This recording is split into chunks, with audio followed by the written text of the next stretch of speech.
এই সেই নাম করা পুকুর। দীর্ঘ ৩৫ বছর আগে এই পুকুরে একটা কুমির পাওয়া গিয়েছিল। ওই যে পুকুরের পাড়টা ওখানে শুয়েছিল বিকালবেলা, দুর্গা পুজোর দিন, ভোর অষ্টমী পুজোর দিন। লোকে লোকারণ্য, গাছপালা দিয়ে, রাস্তাঘাট দিয়ে একে একাকার। এইবার আমাদের এখানে সাহসী এক কাকা ছিল, মধু কাকা। সে বললে কুমির আমি নিজেই ধরে নিয়ে আসবো। এই পুকুরটা ছিল কচুরিপানায় ঘেরা।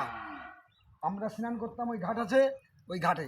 আমরাও জানতাম না যে এই পুকুরে অত বড় কুমির আছে। সেই কুমির ছিল প্রায় 10 হাত দীর্ঘ, 10 হাত লম্বা, এইরকম মোটা, হলুদ, দগদগে হলুদ। এখনও গায়ের আমার শিউরে ওঠে সেই দিনের কথা মনে পড়লে। তখন সেই কাকা এই পুকুরে নেমে পড়লো, সাথে আরও 2-3 জন তার সহকর্মী। এক পর্যায়ে লোকারণ্য, চারিদিকে হইচই। এইবার কুমির তুলতে তুলতে তুলতে যখন এই জলের কাছে এসে গেছে, যখন কুমির দেখা যাচ্ছে, এই সবাই চেঁচায় উঠেছে। ওই মুহূর্তে কুমির তাকে থাবা দিয়ে আড়ুতে মেরে দিল এক ঘাই দিয়ে, সাঁতার দিয়ে চলে গেল। তখন উড়ে বাবারে বলে ওই জায়গায় চিতে পড়লো, চিতে পড়েছে মৃত্যুসজ্জায় প্রায়, মানে কুমিরের থাবাকা যাকে বলে। হ্যাঁ, তারপরে আবার লোকজন চলে এলো। এইবার কী করে, এই কুমির তো এখন এলাকায় ছড়া গেলে তো বিপদ।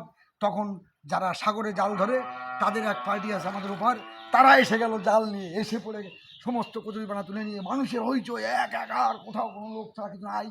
এই কুমির তারাই ধরে ফেললো, সেই জালে ধরে একেবারে পাজা করে নিয়ে ওখানে রেখে দিল।